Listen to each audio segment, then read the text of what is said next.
नमस्कार जी, सबका स्वागत है।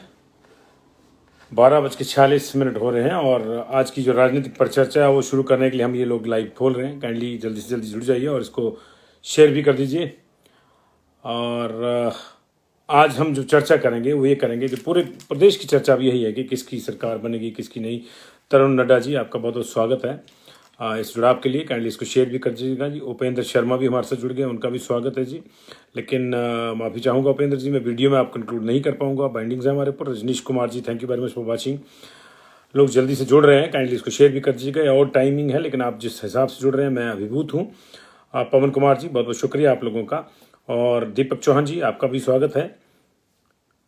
नेकरम ठाकुर जी, बहुत बहुत शुक्रिया आपका जुड़ाव के लिए। चर्चा हम ये करेंगे कि आज हिमाचल प्रदेश की सरकार जो अब भी सारे चर्चा कर रहे होंगे, चौपाल पे बैठकर, गांव देहात में, हाट पर बैठकर, बाजार में बैठकर, घरों में बैठकर यही चर्चा होती होगी ना कि कौन आएगा। दीपचंद ठाकुर जी नमस्ते, अजय मल्होत्रा जी नमस्ते, राजन जी, प्यारचंद जी बहुत बहुत शुक्रिया। तो चर्चाओं का एक क्रक्स हमने आपको पीछे 3 जिलों का दिया था, 3 जिले रख के दिए थे। लेकिन अभी भी एक और स्थापित तथ्य जो है हिमाचल प्रदेश की पॉलिटिक्स का, वो ये है कि जिसने कांगड़ा का किला फतेह कर लिया, शिमला में सत्ता उसी के पास आती है। जी हाँ, ये स्थापित तथ्य है। सिर्फ एक बार 1982 में ऐसा हुआ था कि कोई पार्टी जिसने कांगड़ा में सीटें तो ज़्यादा जीती थी लेकिन वो सरकार नहीं बना पाई। ये 1982 में हुआ था। अलबत्ता जिसने भी 9 या 10 सीट्स जीती हैं, 9 है तो थोड़ा फिर भी मशक्कत रहती है, लेकिन जिसने भी 10 सीट्स कांगड़ा में जीती हैं वो फिर शिमला में जाके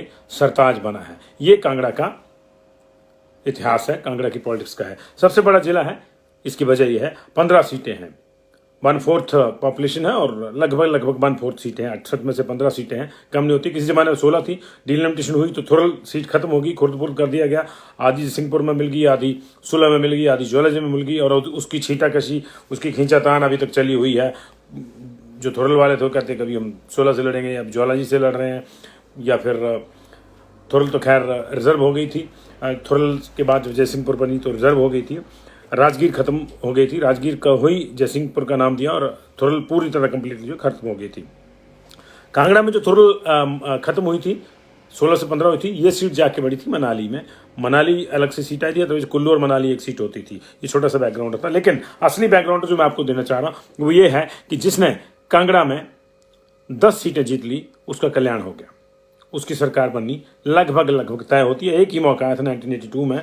और अगर हम पूरा मामला उठा लें तो 1982 में कांग्रेस ने 31 सीटें जीती थी कुल मिला के, ओवरऑल 68 में से। बीजेपी ने 29 जीती, जनता दल ने जो जीती थी, इंडिपेंडेंट आए थे 6। और उस समय कांगड़ा में 13 सीटें जेएनपी, जिसको कह लेता बीजेपी कह लीजिए, जेएनपी कह लीजिए, उन्होंने जीती। 70 में तो बीजेपी थी नहीं, 80 में बनी थी। जनता पार्टी जिसको कहते थे, उसके पास कांगड़ा में 13 सीट थी। और इंडियन नेशनल कांग्रेस के पास सिर्फ 3 सीटें थी तब, माफ कीजिए, कांगड़ा में 10 थी। 1982 की बात कर रहा हूँ मैं, माफ कीजिएगा 1982 की बात कर रहा हूँ। 1982 में ऐसा हुआ था कि जो है 10 सीटें कांगड़ा में जीती थी बीजेपी ने, बिल्कुल थी बीजेपी जी, बिल्कुल माफ कीजिएगा मैं गलत बोल गया। और कांग्रेस ने 5 जीती थी। और इसके बावजूद बीजेपी सरकार नहीं बना पाई थी, क्योंकि शांता कुमार ने कहा था कि वो गुड़ खरीद करके सरकार नहीं बनाना चाहते। हालांकि जो विधायक थे, इंडिपेंडेंट 6 आए थे उसमें, वो समर्थन देना भी चाहते थे उसमें कुछ, और उनको सिर्फ 4 चाहिए थे। लेकिन 6 के 6 फिर बाद में कांग्रेस के साथ गए और 29-6-35 हुआ और कांग्रेस ने सरकार बनाई थी। लेकिन उस 1982 को छोड़कर कभी 1977 से लेकर अब तक ऐसा मौका नहीं आया कि कांगड़ा में किसी ने 10 सीटें जीती हो और उसकी सरकार नहीं बनी हो। 1977 की बात करें तो जनता पार्टी, ये वाला मामला है, 53 सीटें जीती जनता पार्टी ने। कांगड़ा में 13 जीती थी उन्होंने। 3 आए थे उस समय इंडियन नेशनल कांग्रेस के, सत महाजन, चौधरी हरदयाल नगरोटा भगवान से, और संतराम पंडित संतराम जी बैजनाथ से। ये 3 लोग ही जीत पाए थे। और बाकी सीटें जो हैं वो 13 सीटें 16 में से, उस समय 16 होती थी, 1977 में जेएनपी ने जीत ली थी। 82 में मैंने आपको हालात बता दिए। और 1985 की अगर बात करें तो इंडियन नेशनल कांग्रेस ने ओवरऑल 58 सीट्स जीती थी, जिसको 60-8 भी बोलते हैं आप लोग। बीजेपी जो है वो कांगड़ा में सिर्फ 3 सीटें जीत पाई थी उस समय, और कांग्रेस ने जो 11 जीती थी। और एक जो है इंडिपेंडेंट आए थे वहां पे, लोकदल वाले, वो शायद कंवर दुर्गाचंद जी थे। तो 11 सीटें जीत के इंडियन नेशनल कांग्रेस ने शिमला में सरकार बनाई थी। 85 के बाद जो है 90 की बात भी करें तो बीजेपी ने जनता दल के साथ मिलकर चुनाव लड़ा 1990 का, और 46+11, 46 बीजेपी की अपनी आई थी, 11 आई थी जनता दल की, 57 सीटें आई थी। मनकोटिया जी भी उसी जनता दल में थे। कांग्रेस के पास महज 9 सीटें आई थी, सीपीएम और एक सीपीएम का और एक इंडिपेंडेंट था। लेकिन उस समय कांगड़ा में बीजेपी को 12 सीटें आई थी, जनता दल को जो है 3 सीटें आई थी और कांग्रेस को महज 1 सीट आई थी सुजान सिंह पठानिया की। बाकी सारे दिग्गज हार गए थे और जाहिर है कि 10 सीट्स आई, 10+ सीट्स आई तो सरकार जो थी वो बीजेपी और जनता दल की बनी थी। बाद में जनता दल को सरकार में शांता कुमार जी ने शामिल नहीं किया था और उसके बाद क्या हुआ तो आप जानते हैं सारी चीज़ों की। और 93 की अगर बात करें तो 93 में जो है कांग्रेस ने 52 सीटें जीती थी, बीजेपी 8 पे रह गई थी, इंडिपेंडेंट जो है वो भी 8 आए थे जिसमें एक सीपीएम का था। तब कांग्रेस ने कांगड़ा में 12 सीटें जीती थी और बीजेपी को 3 आई थी। उल्टा हो गया था, नहीं ये 90 वाला मामला जो था ये 93 में उल्टा हो गया था और एक इंडिपेंडेंट जीते थे हरदयाल चौधरी। तो उस तरह से जो है 93 में भी 16 सीटों का ब्रेकअप था और जाहिर है कि कांग्रेस ने सरकार बनाई थी क्योंकि 10+ सीट्स उसकी कांगड़ा में थी। और 93 के बाद अगर 98 की बात करें तो इंडियन नेशनल कांग्रेस को जो है माफ कीजिएगा 98 to 93 2003 वाली जो गवर्नमेंट थी वो बीजेपी की थी। इंडियन नेशनल कांग्रेस को कांगड़ा में सिर्फ 5 सीटें मिली थी, एक इंडिपेंडेंट आए थे धौला जीत के, उन्हीं को लेकर फिर सारी मशक्कत हुई थी और जहां वो गए थे अंततः सरकार वही बनी थी। लेकिन तब भी कांगड़ा में बीजेपी ने 10 लोग जीत, एमएलए थे उसके 10 लोग जो थे जीत के आए थे कांगड़ा से, तो कांगड़ा से 10 आए जीत के तो बीजेपी की सरकार बनी थी। धौला को लेकर बहुत, जैसे मैंने कहा कि बहुत ड्रामेबाजियां हुई थी, सो कॉल्ड उनके अपहरण हुए, कभी वो कांग्रेस में, कभी बीजेपी में, कभी कहीं, इस तरह की चर्चाएं चलती रही कि इधर चले गए उधर चले गए। अंततः जिधर गए थे उधर सरकार बनी थी। लेकिन कांगड़ा में उसके बीजेपी के तब 10 लोग जीत के आए थे। 2003 में कांग्रेस के 11 लोग जीते। 98 से 2003 वाली सरकार बीजेपी की चली गई थी, 11 लोग जीते कांगड़ा में कांग्रेस के, 4 बीजेपी के जीते, एक इंडिपेंडेंट जीता और कांग्रेस ने सरकार बनाई शिमला में। तो कांगड़ा ने वहां भी अपनी भूमिका निभाई। 2012 की अगर बात करें तो 10 कांग्रेस के नहीं 2003 की बात होगी, 2007 की बात मैं करता हूं आपको। 2007 में 9 बीजेपी के आए थे, 4 कांग्रेस के और एक बीएसपी का। बीएसपी वाला जो संजय चौधरी थे वो पहले ही दिन जब विधानसभा में ओथ ली जानी थी तो उनका विलय हो गया था बीजेपी में, तो 9+1 10 हो गई थी कांगड़ा बीजेपी। 2007 की ये बात कह रहा हूं मैं। धर्मशाला में सेशन हुआ था, उसी सेशन में ओथ होनी थी, पहला सेशन। अभी भी पहला सेशन वही होगा 14-15 के आसपास जब भी होगा नतीजों के बाद। तो उसमें जो है बीएसपी के एकमात्र जो विधायक जीते थे वो विलय हो गया था उनका, एक तरह से पार्टी का विलय कर दिया था उन्होंने, तो वो संजय चौधरी बाद में वो बीजेपी की टिकट पे भी लड़े। तो ये 2007 में 9+1 हो गया था बीजेपी का। तब भी वही बात 10 कांग्रेस की 4 थी और एक इंडिपेंडेंट आया था। तो ये इस तरह से पूरा मामला था। और अगर हम बात करें 2012 की तो कांग्रेस ने 10 सीटें जीती थी कांगड़ा में, बीजेपी ने 3 जीती थी और 2 इंडिपेंडेंट आए थे और कांग्रेस ने शिमला में सरकार बनाई। 2012 की बात है।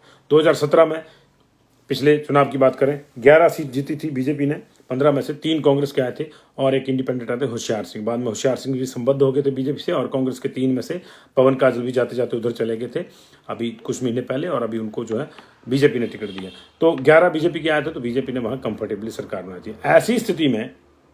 ऐसी स्थिति में यह तय है कि इस बार भी कांगड़ा का महत्व बरकरार रहेगा। हालांकि पिछली बारी एक और बड़ी बात हुई थी, बीजेपी ने मंडी में क्लीन स्वीप कर दिया था।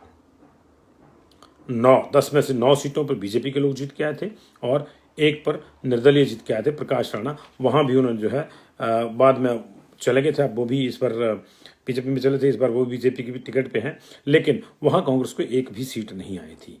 हालांकि मंडी में पहली बार इतना बड़ा एक तरफा लैंडस्लाइड स्विंग हुआ था, लेकिन इसके बावजूद कांगड़ा की अहमियत खत्म नहीं हुई। कांगड़ा में बीजेपी ने 11 सीटें जीती थी तो सरकार बनाई और 11 और 9 22 20 वहीं पे हो गए थे। तो ये दो कांगड़ा का जो मामला था, हालांकि मंडी को कम नहीं आंक सकते, लेकिन फिर भी मंडी में आधा आधा भी रहे तब भी चलता है। लेकिन कांगड़ा में जिसके पास 10 के आसपास सीट्स है, 10 और 10+ सीट्स हैं, वही आराम से सरकार शिमला में बनाता है। तो इस बार किसकी सरकार बनेगी किसकी नहीं बनेगी ये हमें नहीं मालूम, लेकिन कांगड़ा का एक पिक्चर मैं आपको बता दूं। कांगड़ा में अगर हम बात करें बैजनाथ की, उधर से चलते हैं। बैजनाथ में सीधा मुकाबला है कांग्रेस के किशोरी लाल और बीजेपी के मुल्कराज प्रेमी, जिनको प्यार से लोग MRP भी कहते हैं, उनके बीच में सीधा मुकाबला है। सीट किधर को जाती किधर को नहीं, इसके कयास लगने शुरू हो गए हैं। बहुत से दावे हैं, बीजेपी वालों के अपने दावे हैं, कांग्रेस वालों के अपने दावे हैं, पत्रकारों के अपने दावे हैं, लेकिन सीट किधर जाती किधर नहीं ये तो तय होगा 8 तारीख को। फिलहाल सीधा मुकाबला यहाँ पे है। इसके बाद पालमपुर में आशीष पटेल सिटिंग विधायक हैं, त्रिलोक कपूर उनको सीधी चुनौती दे रहे हैं। उनको पहली बार टिकट मिला है, लंबे अरसे से वो टिकट लेने के लिए प्रयासरत थे, पहली बार टिकट मिला है, सीधी चुनौती है, सीधी टक्कर दोनों में है और ये देखना होगा कि दोनों में से कौन जीतता है।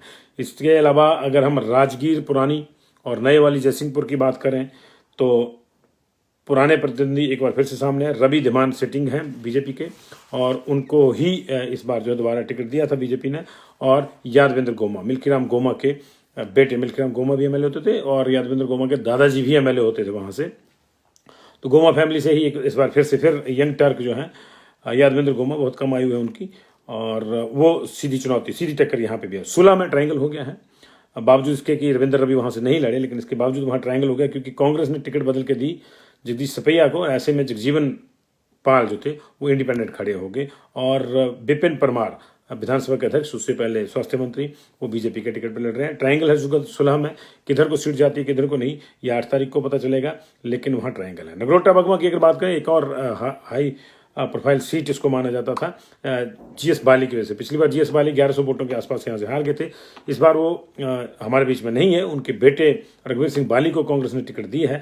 पिता की विरासत को सहेजने के लिए उन्होंने काफ़ी मेहनत करी है, कितनी सफल होते हैं कितनी नहीं देखना होगा। उनकी सीधा मुकाबला जो है वो अरुण मेहरा उर्फ कुका से है, जिन्होंने पिछली बार रघुवीर बाली के पिताजी जीएस बाली को पटखनी देकर हराया था। वहाँ लगभग 1100 वोट से या 1000 वोट के आसपास वो छूटी थी। शाहपुर की बात करें, लंबे समय से यहाँ से सरवीण चौधरी अपना वर्चस्व बनाई हुई है क्योंकि कांग्रेस में लंबी फूट रहती थी। इस बार कांग्रेस में कोई फूट नहीं थी, जो फूट थी वो काफ़ी पहले टूट गई थी और वो टूटी हुई फूट जो थी, ये टूटन कह लें या फूटन कह लें, वो मिल गई थी एंड में जाके सरवीण चौधरी से। मनकोटिया जी की बात कर रहे हैं हम, लेकिन मेजर विजय सिंह मनकोटिया के जाने का उनको कितना लाभ होगा कितना नहीं होगा ये नहीं बता सकते। वहाँ टफ मुकाबला इस बार बताया जा रहा है केवल सिंह पठानिया और सरवीण चौधरी में। सरवीण चौधरी के खिलाफ पार्टी में भी कुछ स्वर थे, कुछ लोग वहाँ चुनाव भी लड़ रहे हैं उनके खिलाफ और ऐसी स्थिति में कड़ा मुकाबला वहाँ पे है और कड़े मुकाबले में फंसी हुई हैं। केवल सिंह पठानिया कांग्रेस के उनको चुनौती दे रहे हैं, दूसरी बार उनको चुनौती दे रहे हैं लगातार। तो ये सीट भी इंटरेस्ट है, किधर जाती किधर नहीं 8 तारीख को पता लगेगा। नूरपुर की अगर बात करें तो अजय महाजन पुराने कैंडिडेट हैं, बीजेपी के जिला अध्यक्ष भी रहे और सत महाजन बहुत बड़ा नाम था कांग्रेस में, फील्ड मार्शल उनको कहते थे, वीरभद्र सिंह, कांग्रेस के अध्यक्ष भी रहे। उनके बेटे अजय महाजन पहले भी ये विधायक रहे हैं। इस बार उनका मुकाबला रणवीर निक्का से है। रणवीर निक्का को टिकट मिली तब जब राकेश पठानिया की टिकट कटी और उनको फतेहपुर भेजा गया। तो उस लिहाज से निक्का नए कैंडिडेट हैं, अजय पुराने कैंडिडेट हैं। समीकरण यहां डिपेंड करते हैं कि सब जानते हैं कि रणवीर निक्का और राकेश पठानिया के समर्थक एक दूसरे के मुकाबले थे। निक्का को पठानिया के समर्थकों ने, या पठानिया भी कह लीजिए आप, राकेश पठानिया भी कह लीजिए, उनकी टीम ने बीजेपी से बाहर कर दिया था। लेकिन टिकटों का वितरण कुछ इस तरह से हुआ कि राकेश पठानिया को फतेहपुर जाना पड़ा और रणवीर निक्का को जो है वहाँ पे टिकट मिला नूरपुर में। लेकिन उनके समर्थक उनको कितना पचा पाए हैं बीजेपी में, कितना उनके साथ दिल से और वोट से और दिमाग से हो पाए हैं, ये इसी पे डिपेंड करता है ये सीट कहाँ जाएगी कहाँ नहीं जाएगी। नूरपुर की सीट में टफ कंटेस्ट दोनों के बीच, अजय महाजन और रणवीर निक्का के बीच में। हालांकि इन सभी जगहों पे जो है आम आदमी पार्टी का भी थोड़ा थोड़ा प्रभाव है। आम आदमी पार्टी के एक यंग लेडी जो है वहाँ से चुनाव लड़ रही है, मनीषा, उन्होंने पहले जिला पंचायती राज संस्था में भी चुनाव लड़ा और अभी वो विधानसभा के लिए चुनाव लड़ रही हैं। तो वो कितना फर्क डालती है ये भी देखना होगा। लेकिन असली फर्क यही पता चल जाएगा कि राकेश पठानिया के समर्थक कितने रणवीर निक्का के साथ चल पाए हैं। राकेश पठानिया ने इस तरह का कोई विरोध नहीं किया उनका कभी, जब से टिकट चेंज हुई उसके बाद वो अपने काम में लग गए। लेकिन जाहिर है कि समर्थक एक दूसरे के जो होते हैं वो बड़े कई बार कट्टर होते हैं और वो कहते हैं कि ठीक है फिर अब दूसरे को तो नहीं जाएंगे। तो अगर कहीं ऐसा हुआ होगा तो दिक्कत हो जाएगी, लेकिन होती है नहीं होती ये बात पता चलेगा 8 तारीख को। फतेहपुर वही जहाँ काफ़ी लड़ाई पड़ी थी, लोकसभा का उपचुनाव, विधानसभा का उपचुनाव भी हार गए थे, वहाँ इस बार लड़ाई खत्म करने के चक्कर में फतेहपुर में राकेश पठानिया को शिफ्ट किया गया नूरपुर से। लेकिन वहाँ लड़ाई फिर भी खत्म नहीं हुई। कृपाल परमार ने ताल ठोक दी सीधे इंडिपेंडेंट, और बीच में भवानी पठानिया जिनको पिताजी की विरासत मिली थी उपचुनाव में वो भी हैं, वो कांग्रेस के टिकट पे हैं। तो यहाँ जो मामला है भवानी और राकेश के बीच कृपाल परमार पर टिका हुआ है। राकेश पठानिया कॉन्फिडेंट है कि वो जीतेंगे, भवानी पठानिया कॉन्फिडेंट है कि वो जीतेंगे, कृपाल परमार भी कॉन्फिडेंट है कि वो जीतेंगे। ऐसी स्थिति में जिनको ईवीएम से जो नतीजे निकलेंगे उसी का इंतजार करना पड़ेगा, तभी पता लगेगा कि किधर को ये सीट गई है, किधर को नहीं। ज्वाली एक और हाई प्रोफाइल सीट, चंद्र कुमार को लास्ट मोमेंट में जब पवन काजल भाग गए पोस्ट सहित कांग्रेस छोड़कर बीजेपी में, तो उनकी जगह कार्यकारी अध्यक्ष की पोस्ट जो है चंद्र कुमार को दी गई है। और उसके साथ जो है कई वोट कांगड़ा में ओबीसी वोट को साधने की भी कोशिश हुई। चंद्र कुमार बड़ा ओबीसी चेहरा है, इसमें कोई दो राय नहीं है। पुराने खिलाड़ी हैं, पुराने दिग्गज हैं और आयु उनकी बहुत ज़्यादा है। उस लिहाज से देखना होगा कि अगर यंग वोटर्स उनको कितना पसंद करते हैं कितना नहीं। उनके बेटे भी बीच में विधायक रहे, नीरज भारती। इस बार चंद्र कुमार को टिकट दी गई है ज्वाली में, और ज्वाली में बीजेपी ने भी अपना चेहरा बदला है। अर्जुन सिंह की जगह उन्होंने संजय गुलेरिया को टिकट दिया है। तो यहाँ पे भी मुकाबला कड़ा है, और मुकाबले को और रोचक जो है योगी आदित्यनाथ बना गए थे जब उन्होंने वहाँ जनसभा की थी। तो ये जो है ये सीट भी सीधे जो है हाई प्रोफाइल सीट में रख सकते हैं इसको। देहरा में मुकाबला तिकोना है जी, वहाँ होशियार सिंह इत उत डोलने के बाद फिर वहीं पहुंचे जहां वो पिछली बार थे, यानी इंडिपेंडेंट वो लड़ रहे हैं। राजेश शर्मा, डॉक्टर राजेश शर्मा कांगड़ा से उन्होंने कुछ चुनाव इंडिपेंडेंट लड़े थे। उसके बाद इस बार जब कोषाध्यक्ष बनाया पार्टी ने तो उन्होंने डे 1 पे देहरा को टारगेट कर लिया था, तो वो देहरा से चुनाव लड़ रहे हैं। रमेश धवाला को शिफ्ट किया गया है बीजेपी की ओर से, उनको ज्वाला जी की बजाय जो है वो टिकट दिया गया है देहरा में। तो वहाँ ट्रायंगल है, कितना खूबसूरत मुकाबला वहाँ पे हो रहा है, दिलचस्प मुकाबला हो रहा है। कौन जीतेगा कौन नहीं ये वक्त बताएगा।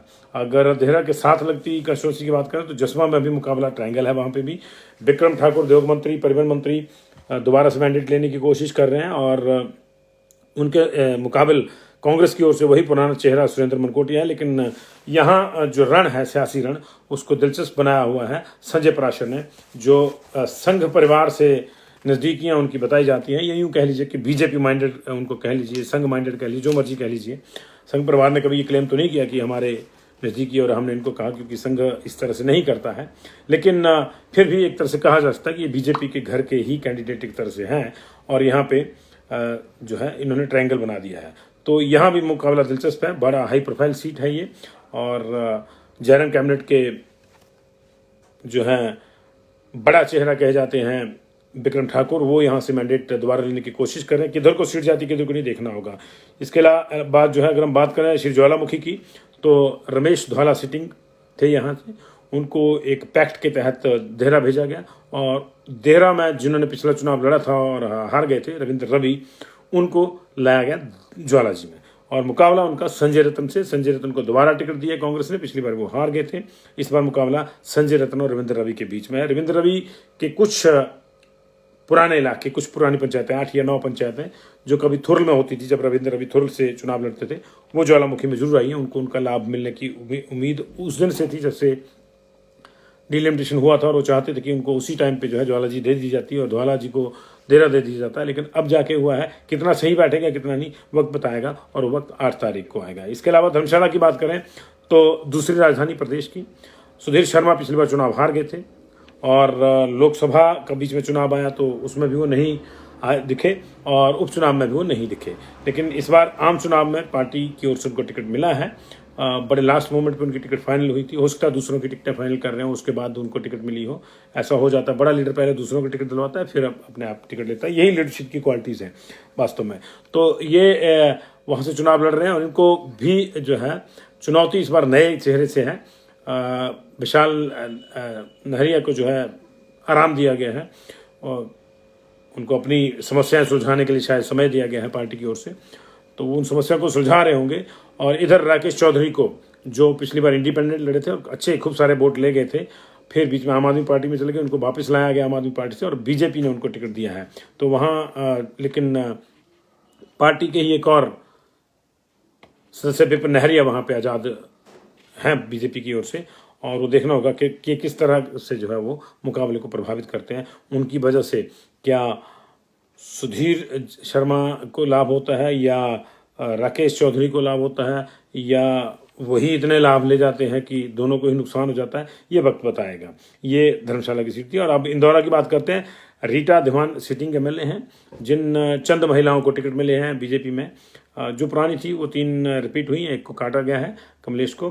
पुरानी में जो है सरवीन चौधरी, रीटा धीमान और रीना कश्यप को रिपीट किया था। तो रीटा धमान को टिकट रिपीट किया गया था, लेकिन मनोहर धमान नाराज हो गए, जिनकी पिछली बार टिकट काट के रीटा धमान को दी गई थी, तो वो आज़ाद लड़ रहे हैं। और उसकी वजह से कांग्रेस के मलेंद्र राजन, रीटा धमान और मनोहर धमान में जो है बड़ा दिलचस्प मुकाबला वहां पे हो गया। तो 15 सीटों का यह आकलन था, कौन लड़ रहा है कौन नहीं, इसका आकलन था। लेकिन अंतोगत्वा जो कांगड़ा में 9 या 10 सीट्स, ऑलमोस्ट 10 सीट्स ले जाएगा, वो कंफर्टेबल है। 9 ले जाएगा तो भी उतना डिस्कम्फर्ट नहीं है, लेकिन 10 मीन्स फिर वो परफेक्ट 10 हो जाता है। और इसका सीधा बूस्ट जो है शिमला पहुंचने के लिए मिलता है। सीधी बस चलती है फिर धर्मशाला से शिमला के लिए, और उस बस में बैठकर जो है सरकार वहां बनने के लिए जाती है पार्टी की इसकी। तो इस बार कौन सी पार्टी को सीधी बस मिलती है? इस बार तो हेली टैक्सी भी शुरू हो गई है। तो किसकी उम्मीदों को कितने पंख कांगड़ा लगाता है ये बताना होगा। लेकिन अंतोगत वो वही है कि कांगड़ा ही कल्याण करेगा, कांगड़ा ही कल्याण करेगा। जिस पार्टी का भी करेगा। और कांगड़ा में कभी कोई ज़्यादा खिचड़ी इस तरह की पकती नहीं है कि 15 सीटें तो 7 इधर 8 इधर या 7 इधर 7 उधर, एक इंडिपेंडेंट ऐसा नहीं है। कांगड़ा 9+ ही रहता है एक तरफ को जिसकी सरकार बननी हो। और कांगड़ा में कुछ कंस्टिट्यूंसीज ऐसी भी हैं जहां जो जीता इतिहास है उसी पार्टी की सरकार बनती है, उसी पार्टी की सरकार बनती है। बहुत बहुत शुक्रिया आपका इस जुड़ाव के लिए, thank you very much.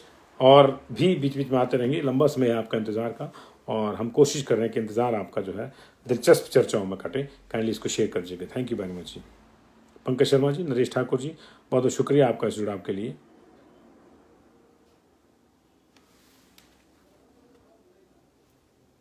Charanjit Singh Sandhu जी भी जुड़ गए हमारे साथ। नरेश ठाकुर जी, अरुण सूद जी, अनिल कुमार AK, विजेंद्र सिंह जी। गगरेट ऊना वाला मामला जी, गगरेट की चर्चा करेंगे। सुरेश चंदेल जी, गगरेट में सीधा मुकाबला है वैसे राजेश ठाकुर और चैतन्य शर्मा में।